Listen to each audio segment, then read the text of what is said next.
Bonjour et bienvenue dans le 41e épisode de Celle qui rêve de devenir écrivain. Celle qui rêve de devenir écrivain, c'est moi, Aurélie Horner, 39 ans, passionnée par l'écriture. Depuis quelques années, cette activité a pris tellement de place dans ma vie que je suis en cours de reconversion professionnelle pour devenir biographe.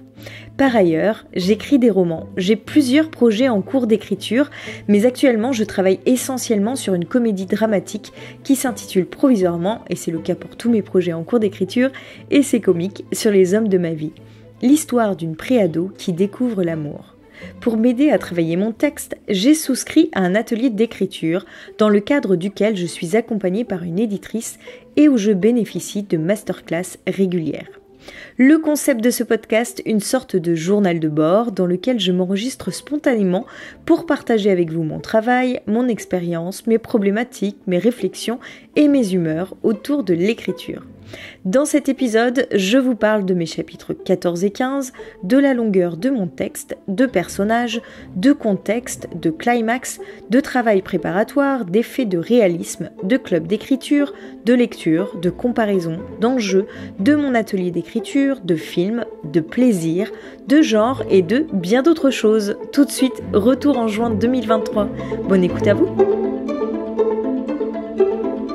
Le mercredi 7 juin 2023. Je ne peux pas m'empêcher de me demander qui ça va bien pouvoir intéresser. Les tribulations d'une adolescente par rapport à ses histoires d'amour et mes réflexions sur le même sujet.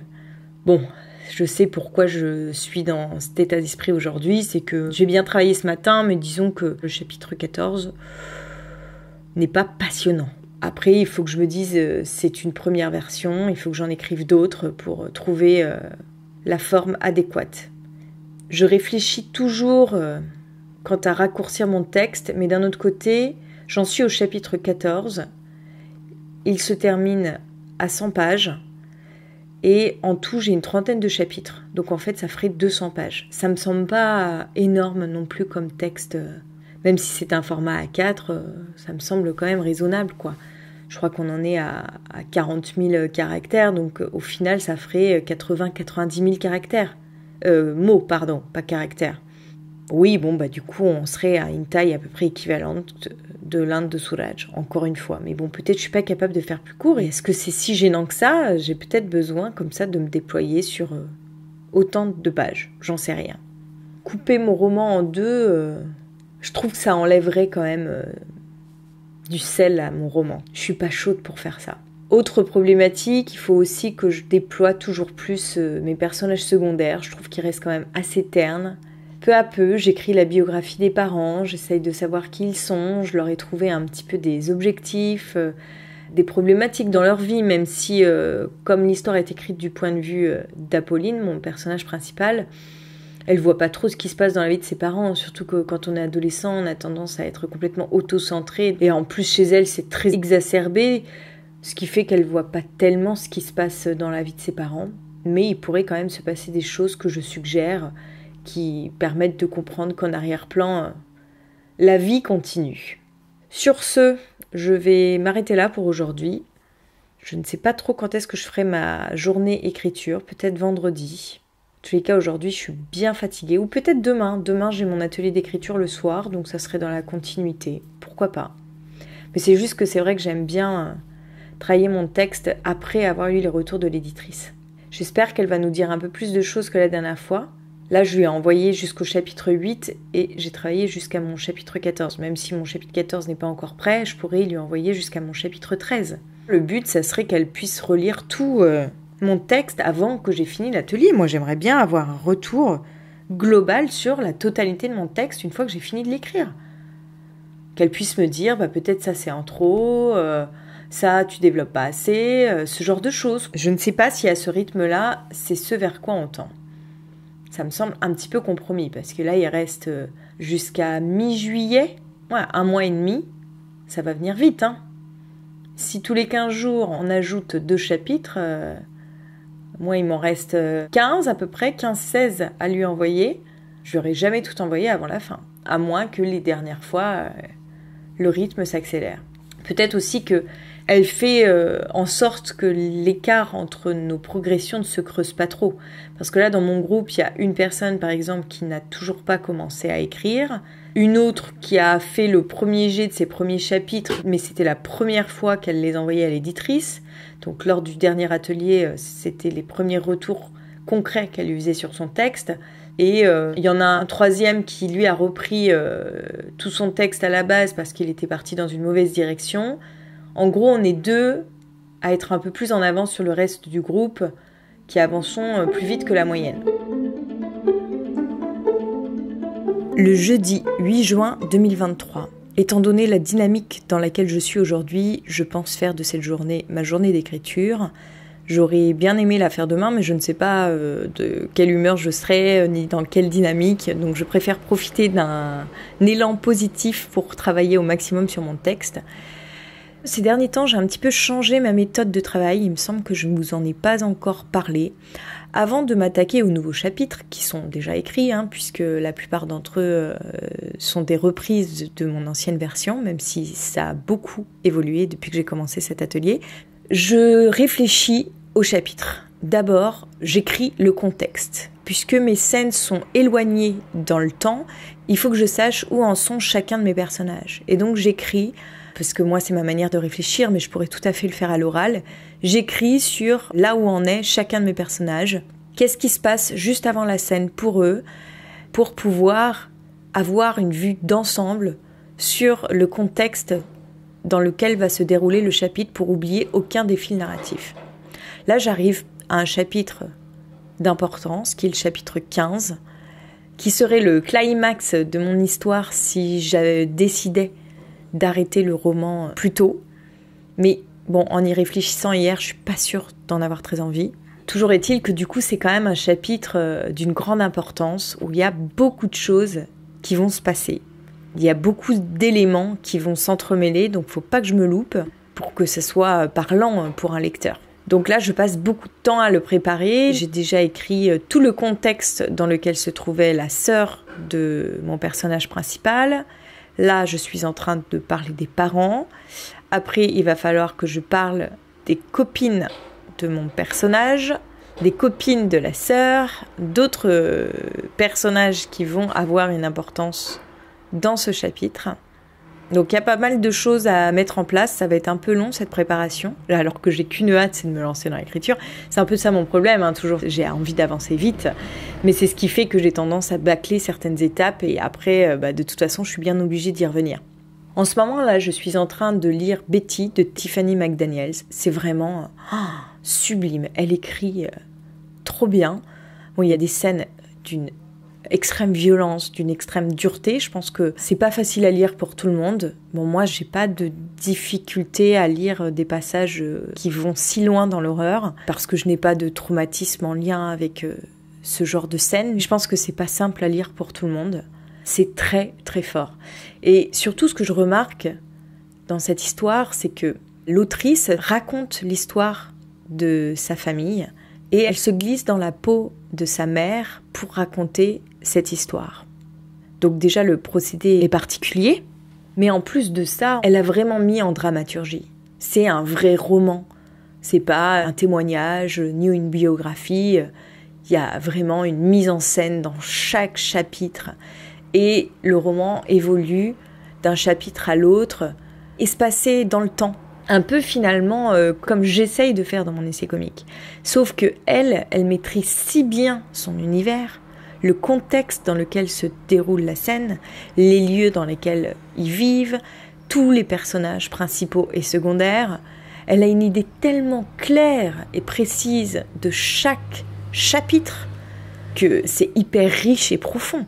En la lisant, je me dis qu'elle a dû préparer son roman avec une extrême précision. Et je suis assez impressionnée par ce qu'elle a fait, par son travail. C'est une véritable source d'inspiration. C'est comme ça que je devrais travailler aussi mes textes. Par exemple, en ce moment, je repense à mon roman des deux sœurs et je me dis, si jamais je le reprends un jour, avant de replonger dans le texte et de me laisser happer par l'histoire que j'y déroule, il faudrait que je développe mon contexte, les personnages principaux et secondaires, savoir quelle est leur histoire, quels sont leurs objectifs, Un peu tout ce que je suis en train de faire pour l'essai comique, que je fais au fur et à mesure que j'écris. Parce que ne faire que ça pendant des mois, parce que ça demande quand même beaucoup de temps cette préparation, ça m'emmerde un peu, j'avoue. Franchement, moi j'ai tellement hâte d'écrire, de passer à la rédaction. C'est ça qui m'anime, que j'ai du mal à prendre du temps pour réfléchir mes scènes en amont, mes personnages, tout ce qui est secondaire à mon intrigue, mais qui va faire tout le sel et tout l'effet de réalisme d'un roman. C'est ça d'ailleurs qui fait les bons romans, j'ai l'impression. Là, dernièrement, à la journée des auteurs, la dernière fois, une des personnes qui participe à l'atelier avec nous a lu le début de son roman. Son personnage principal, c'est une esthéticienne. Elle a tellement bien travaillé l'univers de son personnage, elle connaît si bien ce personnage dont elle déploie la vie, alors qu'elle est clairement à l'opposé d'elle en tant qu'autrice, qu'on la voit dans son salon d'esthétique, on la perçoit comme si on était à côté d'elle, on imagine très bien ce qu'elle est en train de ressentir sans qu'elle ait besoin de nous le dire. Il n'y a que le fait de très bien connaître son personnage principal et ses personnages secondaires pour faire ça. Je pensais qu'en écrivant, j'apprenais à faire connaissance avec eux, mais en fait, tout juste, à peine. Ça peut être une bonne manière de les approcher, on va dire, mais ensuite, il faut que je les retravaille. Et donc là, c'est ce que je suis en train de faire, puisque je ne l'ai pas fait en amont de mon roman. Déjà, j'ai commencé à écrire la biographie, avec tout ce qui s'était passé pour eux avant l'histoire, à mettre en avant un peu leurs particularités psychologiques, physiques, à essayer de trouver des images sur Internet qui peuvent me faire penser à mes personnages pour vraiment pouvoir les décrire de façon précise et puis moi, mieux me les représenter. Ça, c'était un conseil que j'avais reçu suite à mon diagnostic éditorial pour l'Inde de Souraj. Je ne crois finalement pas que ce soit une bonne idée de faire de ma journée une journée d'écriture parce que je ne tiens pas en place ce matin, je ne sais pas ce que j'ai. Je me déconcentre toutes les 5 minutes. Enfin voilà, j'étais partie sur le bon pied et là, depuis tout à l'heure, depuis que je vous ai parlé, j'arrête pas de me lever, de faire d'autres choses et puis je reviens à mon texte. Comme je sais que c'est une scène importante, j'ai pas envie de me louper et j'ai du mal à m'y mettre. Et puis alors là, je viens de relire mon ancienne version. Clairement, je vais pouvoir m'en inspirer, mais je vais pas pouvoir la réutiliser telle quelle parce que elle est pas du tout développée. Dans l'ancienne version de mon roman, c'est comme si j'avais fait un immense résumé de l'histoire que j'avais envie de raconter. Je suis pas du tout rentrée dans les scènes en fait. D'ailleurs, la preuve, ce chapitre-là, il arrive page 29, alors que dans ma nouvelle version, il arrive page 99. C'est pour vous donner un peu un ordre d'idée de l'augmentation de volume de mon roman. Cette scène d'importance, je peux la préparer en amont sur plusieurs chapitres. Telle qu'elle est écrite là aujourd'hui, elle fait 7 pages. Elle peut en faire facilement le double, voire le triple. C'est facile de commencer une séance en écrivant une scène, mais je trouve ça beaucoup plus compliqué de poursuivre une séance en me relançant dans l'écriture d'une scène. Comme si je manquais d'énergie. Je viens de reprendre un café, mais c'est pas suffisant là pour me rebooster. Je viens de découvrir un nouveau podcast. Je vous mettrai les liens dans la description de l'épisode parce que pour l'instant je n'ai écouté qu'un seul épisode, donc je me souviens plus quel c'est. Je crois que ça s'appelle le club d'écriture, quelque chose comme ça. Alors non seulement ça m'a donné envie de créer un club d'écriture, alors pas forcément pour partager sur les réseaux, mais pour m'entourer de gens qui écrivent, qui habitent pas très loin de chez moi. Mais bon, ça pourrait très bien s'envisager sur Internet aussi, à distance, pourquoi pas, voilà, de se réunir une fois par semaine entre écrivains pour parler de l'avancement sur nos textes, des problématiques qu'on rencontre, et puis peut-être aborder un thème en particulier à chaque fois, que chacun partage son expérience, enfin discuter d'écriture avec d'autres personnes qui ont la même passion que moi. Parce qu'à un moment, j'avais pensé lancer un atelier d'écriture dans mon coin, mais le problème, c'est que je me sens pas tellement légitime à faire ça, parce que j'ai pas de formation littéraire au sens propre. Alors certes, j'ai bossé un peu dans le cinéma, et puis je me forme en autodidacte sur la dramaturgie et l'écriture depuis des années, mais je me sens quand même pas légitime sans formation, ni d'animatrice, ni quoi que ce soit. Et donc je me dis, en fait, peut-être qu'au lieu de mettre en place un atelier d'écriture, mettre en place un club d'écriture. Parce qu'on m'a parlé dernièrement d'un club de lecture, mais moi, c'est pas ça qui m'intéresse le plus. Enfin, J'ai déjà tellement de livres à lire, j'ai pas envie qu'on m'en rajoute d'autres sur ma pile à lire. Et là, en écoutant parler ces filles, c'est 5 copines et autrices qui discutent autour d'une problématique d'écriture. Déjà, ça donne envie de participer à la conversation. Et en plus de ça, c'est que je me suis dit que je pourrais, au lieu de créer un club de lecture, créer un club d'écriture.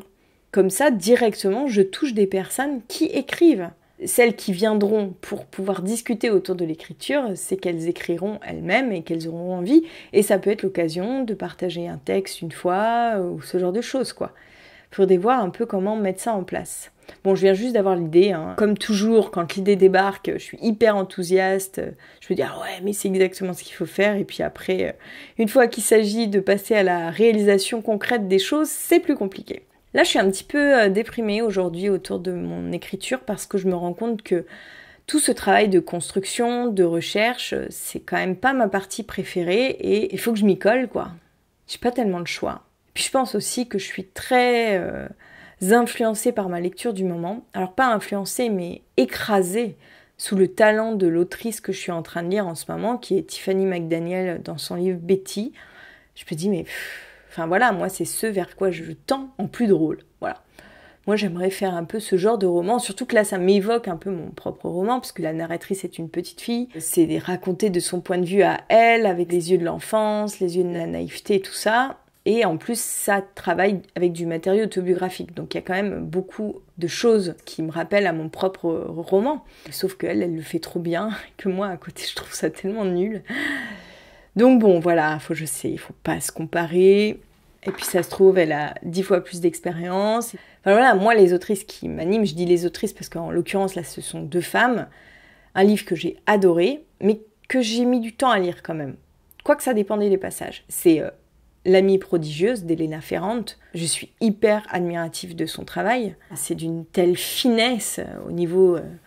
de la psychologie des personnages, de la description d'une société à une certaine époque, et puis qu'on suit comme ça sur presque 60 ans, c'est génial. Cette chronique de vie, c'est ça, ce vers quoi je tends. Sauf que moi, je me déploie moins, je vais moins dans les détails, et puis surtout, j'essaye d'être un peu plus drôle. Et puis... j'ai justement envie d'éviter ce côté où des fois on a moins envie de lire parce qu'il y a des longueurs, parce qu'il y a des passages qui sont moins romanesques, on va dire. Il y a moins d'enjeux, c'est aussi la vie, c'est ça. Et moi j'ai envie de tenir un peu mon lecteur en haleine, dans une certaine mesure en tous les cas, même si, les événements de mon récit ne sont pas non plus extraordinaires, on va dire. C'est de l'ordre de la vie quotidienne, des choses que tout le monde a pu vivre. C'est vrai que en lisant Tiffany McDaniel, je me dis, bah oui, elle a des scènes horribles. Et forcément, on est touché, bon, déjà parce qu'elles sont très bien écrites, mais parce qu'elles sont horribles en tant que telles, quoi. N'importe quel auteur qui nous raconte ça dans son livre, on est choqué, on reste scotché à la lecture de ces choses-là. Alors encore faut-il bien savoir le faire, et là, pour le coup, elle s'en sort très bien. Mais bon, quand on a des scènes aussi chocs que celle-là, je veux dire, on n'en sort pas indemne. Et moi, j'en ai peut-être quelques-unes, mais pas quand même à ce point-là. Ça va pas aussi loin dans l'horreur. Et c'est de l'ordre de ce qui arrive à peu près à tout le monde. C'est pas de l'ordre du trauma dont on va jamais se relever, ou avec difficulté, ou qu'il va falloir surmonter. Et j'ai peur que du coup, comme j'ai pas des forts événements comme ça, que ça manque un peu d'intérêt, que ça soit un peu creux. Ce que je retiens de la séance de ce soir, c'est que tout roule, qu'il faut bien que je coupe mes chapitres. Alors bon, là j'avoue, j'ai un petit peu triché parce que quand j'ai relu avant de renvoyer mon texte, j'ai vu que certains chapitres étaient trop longs et donc du coup je les ai coupés en 2. Après les avoir envoyés à l'éditrice, comme ça, ça me permettait de lui envoyer un peu plus de texte que des chapitres qui sont relativement très courts. Et ensuite... elle m'a dit qu'il y avait des longueurs parfois, mais elle m'a pas signalé lesquelles. Peut-être que je pourrais lui demander pour la prochaine fois juste de me donner 1 ou 2 exemples, que je me rende compte d'où elles sont, ces longueurs. Je lui ai un peu posé la question, mais en lui demandant si c'était possible qu'elle me dise où étaient ces longueurs. Elle m'a dit mais non, mais ça c'est du ligne à ligne, ça c'est quelque chose qu'on fait en travail éditorial, quoi. C'est beaucoup trop long à faire et c'est pas l'objectif de cet atelier, donc voilà. C'était très très très court ce soir parce que on s'est donné rendez-vous plus tôt et quand je suis arrivée un peu avant l'heure, la séance était déjà presque terminée. Je suis un peu frustrée, du coup j'ai pas eu les retours de l'éditrice sur les autres textes. Moi j'aime bien parce que souvent je lis les textes des autres, alors là j'en avais reçu qu'un de mon groupe, mais je l'avais lu et du coup j'ai pas entendu ce qu'elle avait à dire à l'auteur. Parce que des fois ça fait écho avec mes propres problématiques et ça me permet de réfléchir mon texte. Des fois on sent pas quelle est la réaction de mon personnage. On n'imagine pas trop ce qu'elle ressent. Et qu'il faut que je fasse aussi attention à la manière dont elle s'exprime parce que je parle du haut d'une fille qui a 13-14 ans, on va dire, peut-être. Du coup, il y a des expressions que j'utilise qui sont pas vraiment des expressions enfantines, donc il faudrait que je ne les utilise pas. Gain de cause, par exemple, elle me reprenait cette expression. À un moment, elle dit « Ma sœur a obtenu gain de cause ». Elle estime que ça, pour une gamine de cet âge-là, c'est un peu précoce, quoi. Donc, il va falloir que je fasse un peu plus gaffe avec ça. Et elle m'a rien dit de transcendant. Enfin, je veux dire, je continue sur ma lancée. Aujourd'hui, au final, j'ai à moitié fait une journée écriture, à moitié pas. C'était un peu entre les deux, là. J'ai regardé un film ce matin, j'ai regardé LOL. Ça se passe un petit peu plus tard, tant au niveau de l'époque, parce que moi, c'est 10 ans plus tôt, en fait, et tant au niveau de l'âge. Quand mon roman commence, mon héroïne a 12 ans. Donc bon, c'est un petit peu avant le film LOL. Ça m'a permis aussi de voir comment était traité le thème de l'adolescence dans ce film-là. J'ai pris quelques notes. J'ai trouvé plutôt pas mal fait par rapport au sujet qu'il aborde. Et puis pareil, il n'y a pas d'événement transcendant, mais comme c'est assez représentatif d'une époque, d'une génération, d'un moment de la vie dans lequel chacun peut se retrouver, et puis que c'est bien fait dans ce sens-là, ça marche plutôt bien. Donc c'est là-dessus qu'il faut que je me rassure en me disant, voilà, c'est le thème de mon roman. Comment on aime quand on est adolescent, enfant et pré-ado, même pour l'instant. J'ai peut-être peu travaillé sur mon texte aujourd'hui de façon concrète, un peu plus de 5 heures, quelque chose comme ça. Mais en fait, je suis restée connectée à mon roman toute la journée. J'y ai pensé quand je suis allée me promener, sous la douche, j'ai écouté un podcast, les retours de l'éditrice aussi avec ses commentaires. Je viens de me rappeler d'ailleurs de 2 autres choses qu'elle m'a dit, notamment par rapport à une découverte que fait la mère. Elle se demande un petit peu comment elle a fait cette découverte. Et c'est vrai que je ne l'explicite pas dans le roman, donc ça, il va falloir que je l'explicite. Et puis là, tout à l'heure, en mangeant, j'ai imaginé mon prochain chapitre. En fait, ce qui me bloque dans mon prochain chapitre, c'est que je dois évoquer pas mal de choses avant d'en arriver à la scène que j'ai vraiment envie de raconter. Mais je suis obligée d'évoquer toutes ces choses-là pour justifier cette scène. Sinon, on va se dire que c'est comme un cheveu sur la soupe, ce genre de choses. Il faut que ce soit logique, que cet événement puisse avoir lieu. Il faut que j'explique comment. Mais ça me gave toutes ces étapes pour en arriver à cette scène finale qui m'intéresse le plus. Parce que du coup, là, je suis dans l'intrigue pure, je développe plus du tout mon thème, en fait. Je fais juste avancer l'intrigue. Et là, j'aime pas. Ça rend les scènes beaucoup moins intéressantes. Et surtout que si je veux expliquer rapidement, alors là, je tombe dans l'explicatif et c'est pas intéressant. Donc je pense qu'il va falloir que j'écrive plusieurs essais. Et là, je me suis enregistrée en imaginant une scène qui pourrait avoir lieu, avec tout son déroulé, etc. Qui ne soit pas trop redite par rapport à ce que j'ai déjà dit. Bon, à la limite, j'écris ce que je dois écrire et puis je reprendrai après, pour faire avancer les choses, quoi.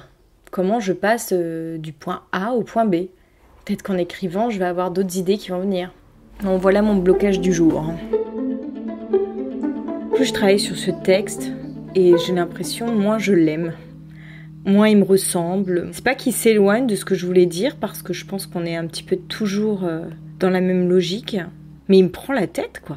C'est plus du tout le même plaisir que j'avais à l'écrire au premier jet.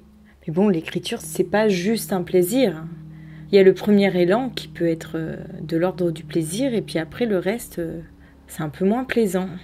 Il y a aussi un truc, c'est que je me sens pas hyper connectée à mon texte. J'ai l'impression que c'est plus dans mes tripes.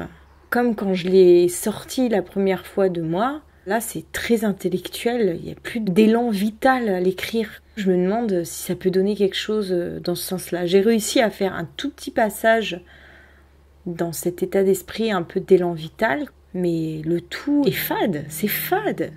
À la fin, je vais peut-être avoir un manuscrit terminé, mais pas un bon manuscrit. C'est ce qui risque de se conclure avec cet atelier d'écriture. Et moi, en faisant cet atelier, c'était pas mon objectif. Moi, mon objectif, c'était d'aller plus loin que ce que j'avais déjà fait. J'apprends plein de choses. Et mon texte aujourd'hui, il est bien meilleur que ce qu'il était avant, ça c'est clair et net. Mais il lui manque un second souffle, encore une fois. Je crois que je vais arrêter de partir de matériaux autobiographiques pour écrire parce que je sens que ça ne me convient pas, que ça me donne beaucoup de fil à retordre. Là justement, j'écoute toujours le même podcast dont je vous parlais tout à l'heure, là, de ce club d'écriture, de ces 5 autrices qui font des retours d'expérience sur leur propre travail d'écriture. Et la plupart travaillent dans l'imaginaire. Et à nouveau, mon roman de fantaisie vient me hanter. Et je me dis que c'est peut-être là-dedans que je m'épanouirais le plus.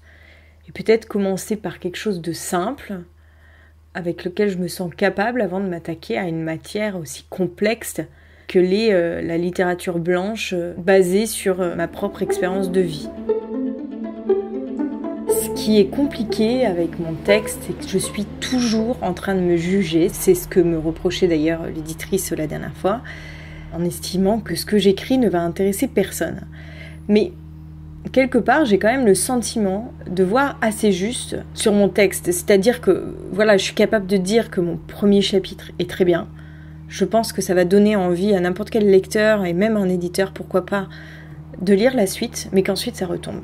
Alors, les 3 chapitres suivants après le chapitre 1 sont pas trop mal non plus, mais c'est pas ouf. Ils sont pas aussi bien que mon premier chapitre, quoi, en quelque sorte. Et ensuite, ça se raplatit pas mal. Et ça, pour le coup, c'est une souffrance pour moi. Non seulement c'est pas spécialement drôle, ou vite fait, mais en plus, il n'y a rien de transcendant. Et donc là, j'étais en train de réfléchir par rapport à Betty de Tiffany McDaniels, parce que quelque part, il y a des événements forts, c'est sûr, dans son roman, etc. Mais la plupart du temps, il se passe pas forcément grand-chose. Mais même quand il se passe rien, la manière dont elle écrit les choses, la manière dont elle déploie son univers, sa langue, elle fait passer quelque chose. À chaque fois, il n'y a pas une page d'inutile. Pourtant, son livre, c'est un pavé, franchement. Mais tout est justifié. Et en plus de ça, c'est pas forcément des passages qui font évoluer l'intrigue, quoi. C'est des passages où il y a un événement, des fois énorme, des fois juste un micro-événement, pour évoquer la relation entre les frères et sœurs, entre la fille et son père, entre la fille et sa mère. Des fois, c'est de tout petits événements, mais elle fait tellement vivre les choses. Je veux dire, moi, je la vois, cette famille, je vois où ils vivent, je vois leur maison, je vois leur quotidien. Je suis avec eux. Et je ne suis pas sûre qu'on ait cette sensation-là dans mon texte à moi. Enfin, c'est même pas que je ne suis pas sûre, c'est que je suis sûre qu'on n'a pas cette sensation. C'est évident. Je déploie pas mon univers aussi bien qu'elle. Peut-être qu'il y a des gens qui sont pas faits pour écrire ce que je veux écrire. Peut-être que je suis pas faite pour ça. Hein. C'est pas mon genre de prédilection et qu'il est encore trop tôt pour m'attaquer à ce genre-là. En tous les cas, je pensais pas qu'écrire un roman serait si dur. D'autant plus que pour le moment, je ne sais toujours pas si je suis capable de mener un projet jusqu'au bout qui soit publiable. Pour l'instant, je n'ai aucune preuve à ce niveau-là. Je ne pensais pas pouvoir autant m'arracher les cheveux sur un projet sans arriver à son terme. Bon, ce qui me rassure là-dedans, c'est que ça prouve une certaine ténacité que je ne pensais pas avoir. Donc là-dessus, je suis contente de me prouver ça à moi-même. Mais c'est pas très rassurant de faire quelque chose qui nous passionne, mais qui nous pose autant de difficultés. J'ai aucune certitude que toute ma vie, je ne serai pas en train de tourner autour du pot pour essayer d'atteindre ce but qui est juste de terminer un roman publiable et d'être publié en fait. Enfin, d'entamer une carrière d'écrivain. C'est pas le but ultime, ça serait la première marche du palier, parce que je pense qu'après, dans d'autres projets, j'aurai encore des fils à retordre. C'est tout pour aujourd'hui, on se retrouve dès la semaine prochaine, même jour, même lieu, même heure, vendredi à 18h, sur votre plateforme de podcast préférée. Si vous avez aimé cet épisode, n'hésitez pas à le partager autour de vous et à laisser des commentaires ou des étoiles sur les plateformes qui le permettent. Vous pouvez également me le dire et m'envoyer un message via Instagram, @AureliaHorner. Toutes les références sont dans la description de l'épisode. Et si vous avez des problématiques d'écriture, des conseils à partager ou que vous avez tout simplement envie de discuter avec moi, je serai ravie d'échanger avec vous. Un grand merci pour votre écoute, bonne semaine à vous et à bientôt!